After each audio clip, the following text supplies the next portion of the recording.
Good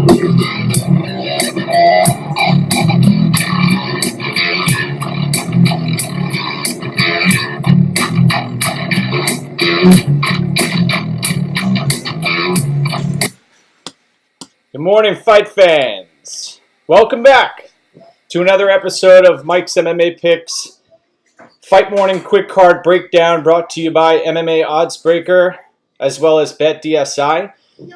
Tonight's the big one. We got UFC 239 taking place, Las Vegas, Nevada. 12 fights. Should be a action-packed card. We got lots of prospects. It's actually the card's riddled with prospects, fighting some older fighters, and also I expect a lot of these fights not to go to a decision. Let's kick things off with the first fight of the evening. We've got Julia Avila taking on Pannie Kianzad. Julia Avila, known as the Raging Panda, is coming in with a 6-1 record.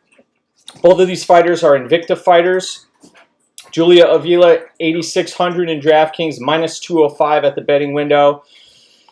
Julia Avila is a pretty large 135-pound fighter. She's a physical fighter. She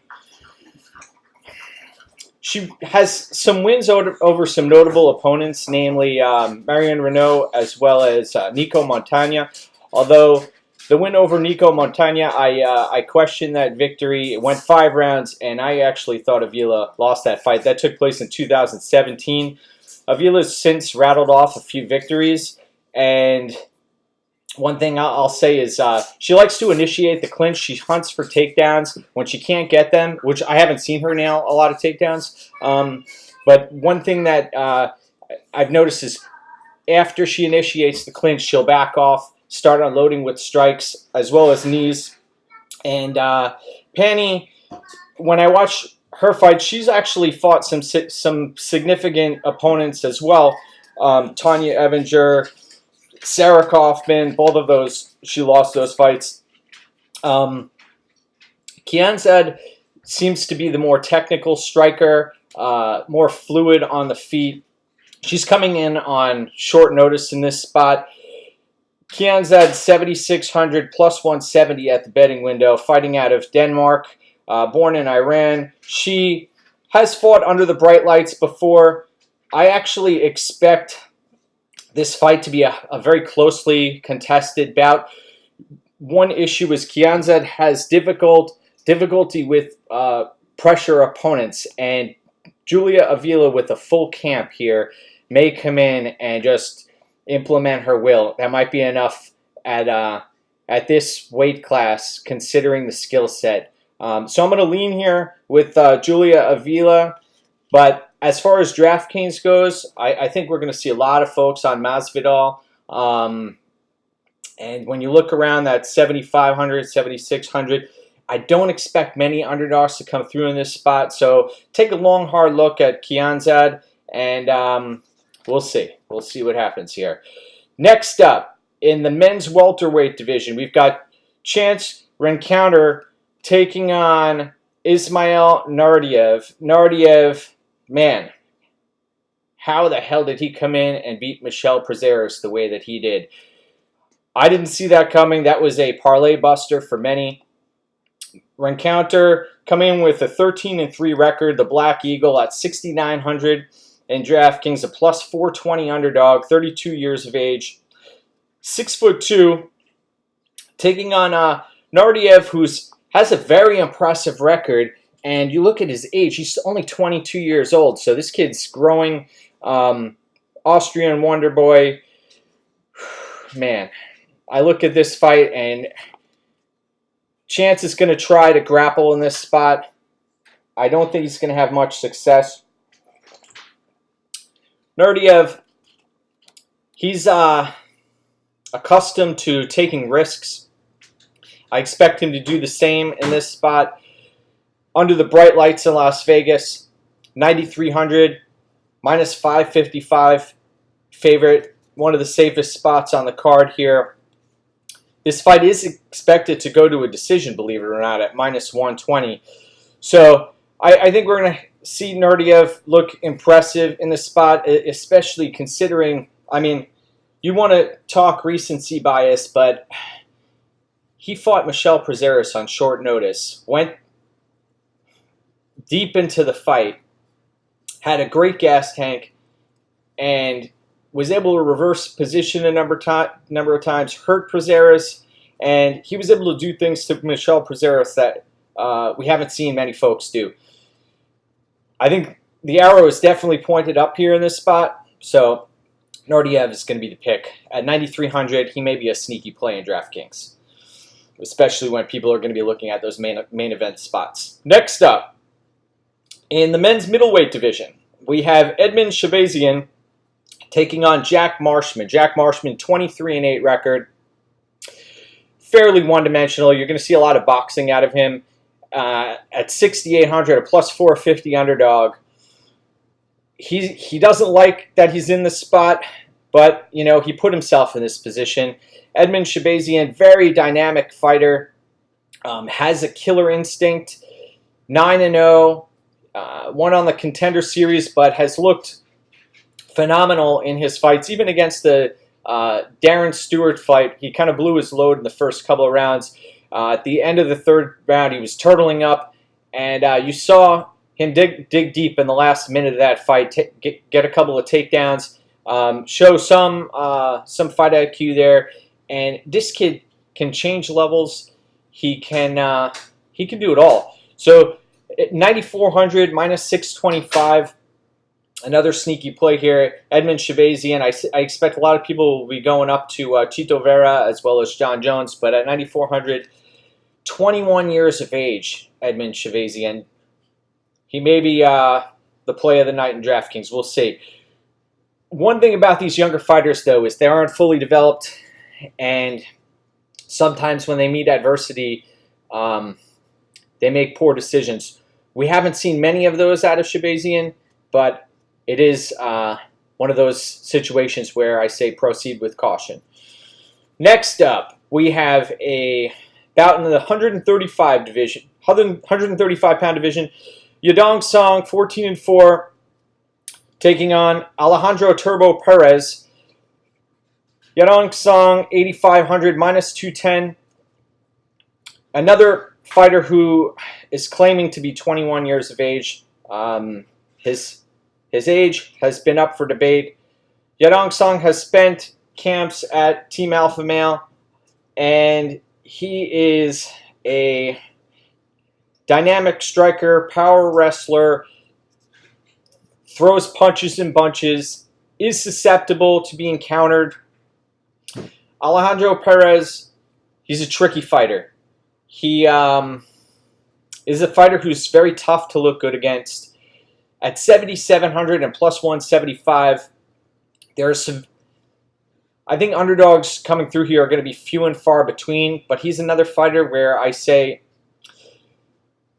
invest in some independent research and take a look. 21-7 record.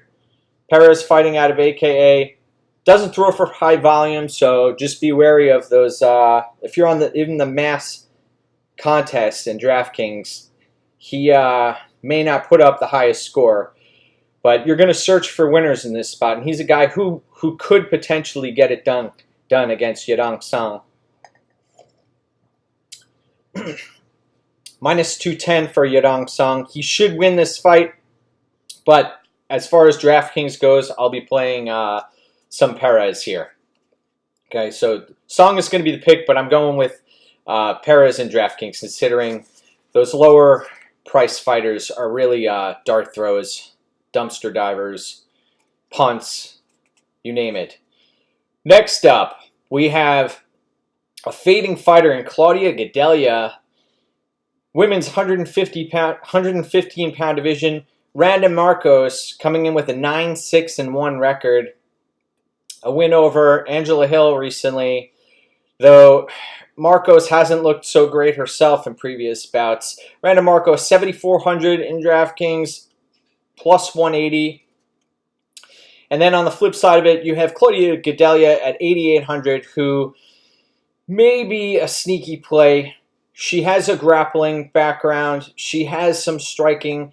She's really fallen off a cliff. She's been hurt against a number of fighters recently and fades. I really believe that the fight against Jessica Andrade took the wind out of her sails and changed her as a changed her motivation, changed everything about her. Now she's been flip-flopping through different, she's been going all over the place for these different camps. And that's not something you want to see at later in your career. I like to see some consistency, especially when she's already a well-rounded fighter. So here's another spot where you want to take another look at those underdogs. Randa Marcos, I see a split decision written all over this fight. I was impressed the way she fought Alexa Grasso a few fights ago, but you know, Alexa Grasso was a one-trick pony back then. If this fight goes later, if this might be an opportunity to live bet Marcos, but Gadelha is going to come out strong, and I say split decision. Give me Gadelha in a split decision here. Next up, we have an interesting bout in the men's 135-pound division. Nohelin Hernandez taking on Marlon Chito Vera. Marlon Vera, 15-5 record. Hernandez, 10-2. Hernandez hasn't really fought anybody. Hernandez fighting out of AKA 6,700. He's your second cheapest fighter on the board, plus 355 underdog. This fight is not expected to go to decision at minus 250. One of my concerns for Marlon Vera at 9,500 and minus 400 is he tends to fight at the level of his competition. And in this spot, he's fighting a Hernandez who has the propensity to get dropped in fights. He has been chinny, but he keeps coming forward. Hernandez took a few boxing fights recently. I believe he went 0-3 in those fights. Hernandez does have a win over Martin Day, who we saw in the Contender Series. Marlon Vera should come away with the victory here. But one thing I want folks to be aware of is that Hernandez does throw high volume, and there's a chance that Thiago Santos gets completely sparked out or neutralized on the ground and doesn't put up many points. Hernandez may hang in this fight and give Marlon Vera a fight for his money here. So Marlon Vera is going to be the pick, but Hernandez, I think that he may put up a better fight than we expect, even though he's coming in on short notice. Hernandez does have a 2-inch reach advantage here, 25 years of age, and likes to strike. Marlon Vera, actually, believe it or not, he's still only 26 years of age. He's been fighting in the UFC for a number of years now. All right, so this is a phenomenal bout here. It's a showcase bout. In the men's 145-pound division, we got Arnold Almighty Allen, taking on Gilbert Melendez. Gilbert Melendez coming in for a pretty fat paycheck, I assume. 37 years of age, 7,200 in DraftKings, plus 280 at the betting window.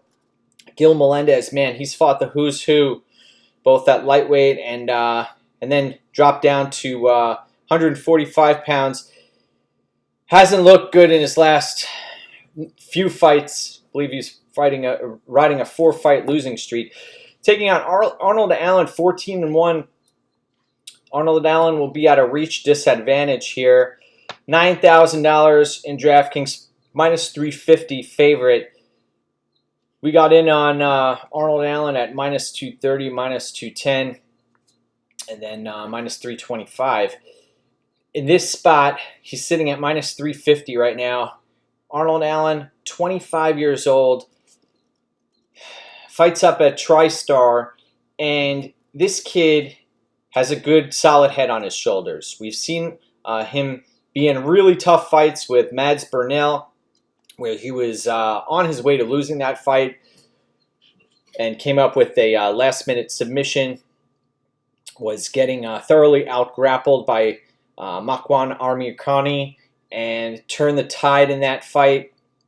Well, partially thanks to a late referee stand-up, but took away the victory nonetheless. This kid is a winner, and he's got really fast hands. He can get inside the pocket, get outside.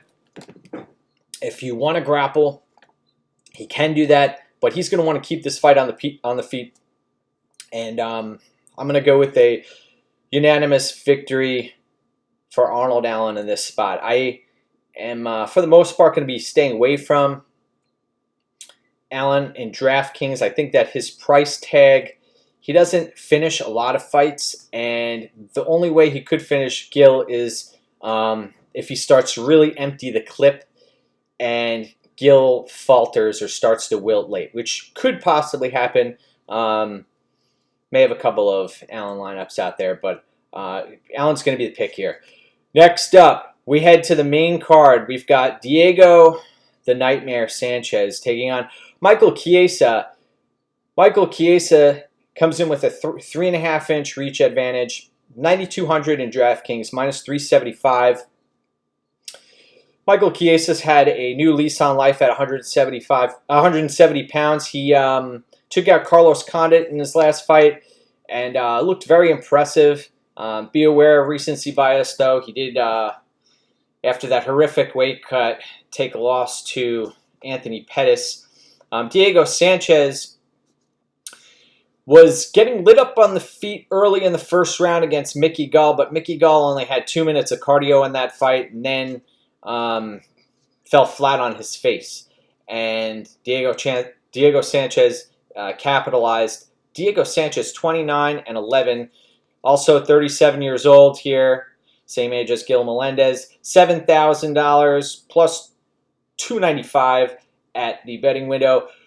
Fight doesn't go the distance, minus 170 right now. Diego Sanchez, man, I got to be honest.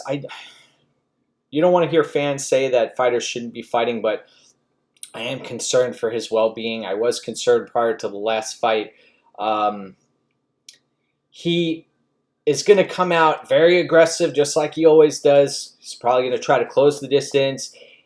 He's playing with fire, grappling with Chiesa. Chiesa could lock up a submission. Hey, I know that Diego Sanchez has never been submitted, and it's going to take something special to render him unconscious. But if there's a guy to do it, Michael Chiesa, if he is able to get the body lock on Diego Sanchez, if Diego, he's going to spaz out and try to reverse position here somehow. But I have Michael Chiesa winning this fight. I could see him winning this fight via strikes. I could also honestly see him winning by submission. So I don't think just playing the KO or TKO line takes priority here. Inside the distance was sitting at minus 125. Locked that up in a parlay earlier. So give me Michael Chiesa to win this bout. And one matchup I'd like to see, I know it got put on the shelf for Tony Martin, Damian Maia versus Diego Sanchez. Give me that fight before they retire. How about that be the last fight on Diego's contract or in his career? We'll see. One thing you can't rule out a guy who is who has incredible will beyond the capabilities of his body. He pushes himself so hard. So Diego could shock the world again in this spot. I just think that Chiesa is going to get it done.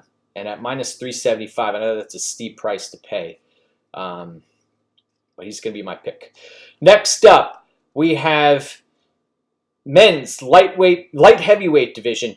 Jan Blachowicz taking on Luke Rockhold. Luke Rockhold, 16-4, heads up to light heavyweight, 8,400 in DraftKings, taking on Blachowicz, who's 7,800 plus 200 at the betting window. Blachowicz has a 1-inch reach advantage in this spot. Rockhold looked phenomenal on the scales. we know he is the more talented fighter here. It's really going to come down to if his chin holds up or not. He can't play around here. I think the body kicks are going to be an option in this spot. He also throws straight punches, can move, and if this fight hits the ground, he has a number of grappling advantages there, despite Blachowicz being a black belt. This fight isn't expected to go the distance at -205, so give me Luke Rockhold in this spot. I think his chin is going to hold up, and I locked him up at -170. So I believe the line's at -250 right now. So the folks are behind Rockhold in this spot. He's got to play this fight smart, man. Next up, we have probably the most anticipated fight of the night. Ben Askren taking on Jorge Masvidal. Welterweights, folks. Masvidal, 33 wins, 13 losses. Ben Askren, 19 wins, 0 losses. 8,700 in DraftKings, -200 favorite for Ben Askren. Jorge Masvidal, 7,500, +165. I expect massive ownership of Jorge Masvidal. I know that Masvidal is going to give us his best effort here in this spot. There is a chance that Masvidal starts throwing volume early, tries to get Askren out of there as fast as he can, hurt him, which is a legitimate possibility in this spot, and then just capitalize on that. Askren knows, I've heard the interviews, he knows that Masvidal is going to be throwing knees, trying to uppercut as Askren is closing the distance.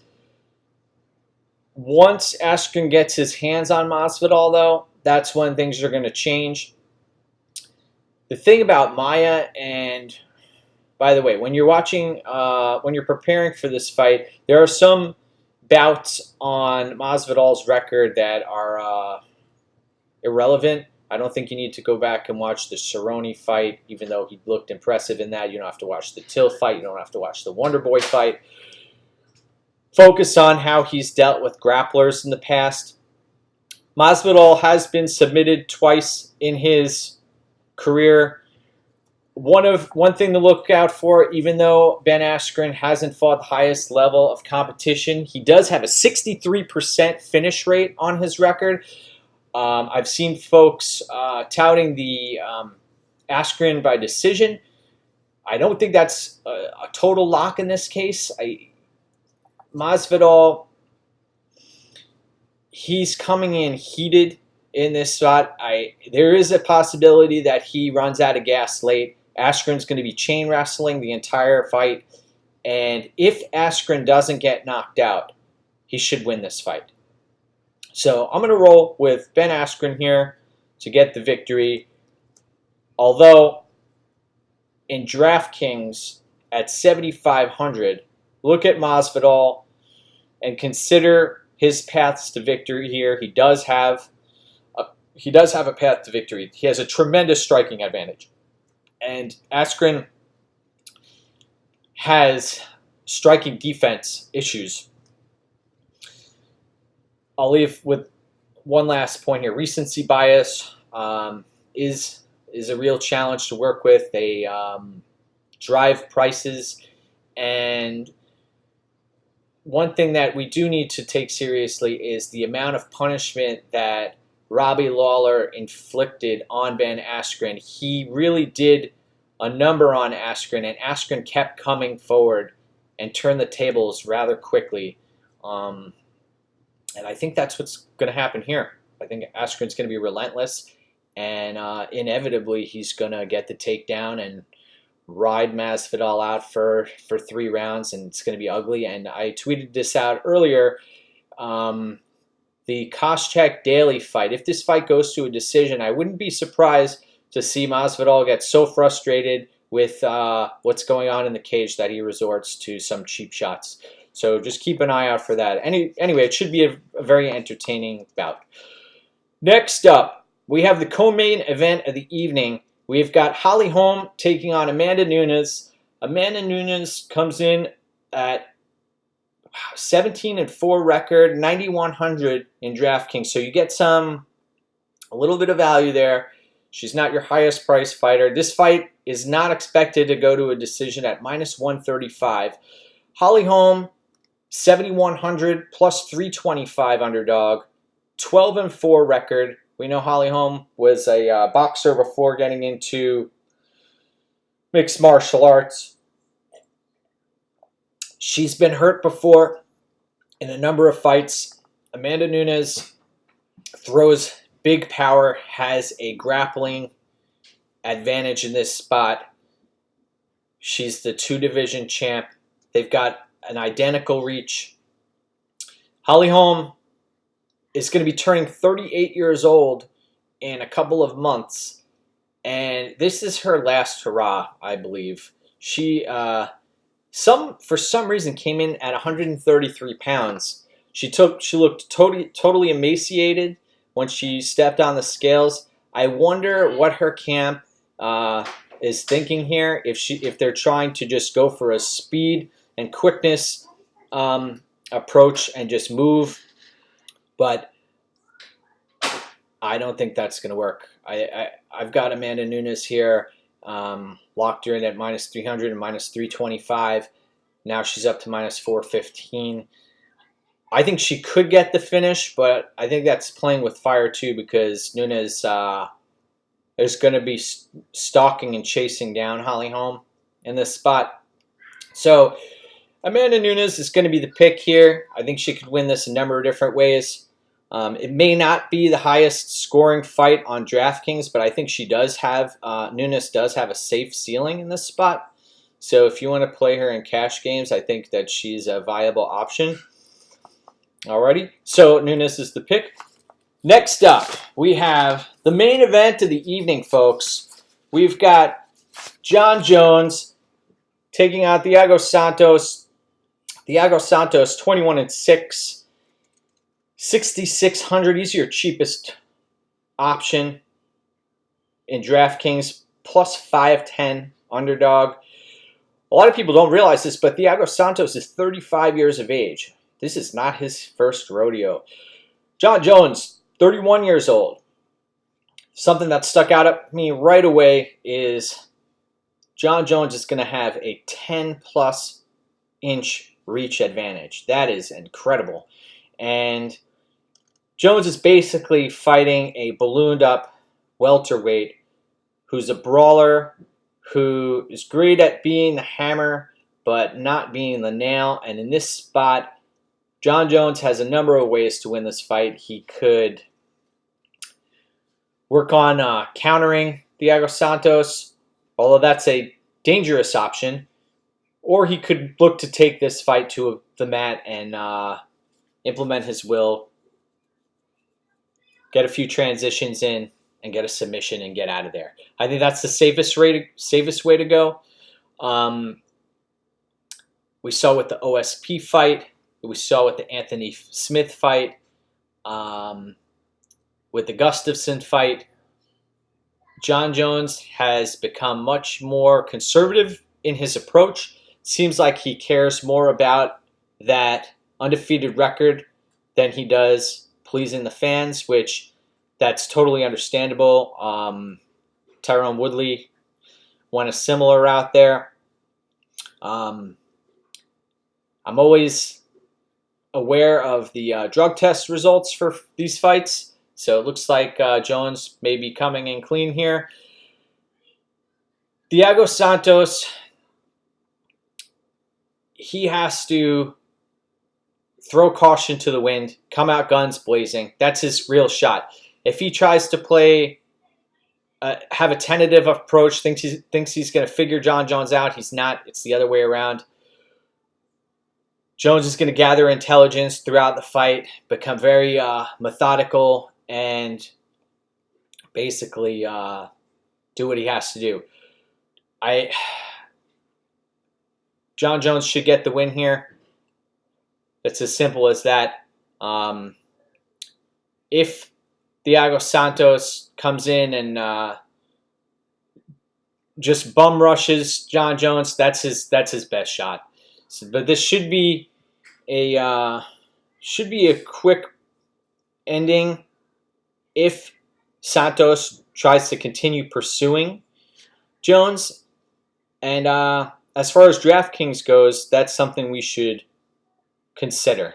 That John Jones, even though he may want to implement a conservative approach, he's not going to be able to if Santos is coming at him guns blazing. So that's what we have. John Jones is going to be the pick here. The big one tonight, $100,000 to first place in the DraftKings contest.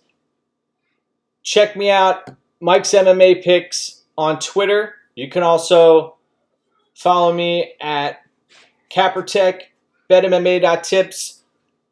This is brought to you by BetDSI as well as MMA Oddsbreaker. Got some great folks over there putting out some awesome content. I want to wish everybody the best in their contests. UFC 239, baby. Let's go.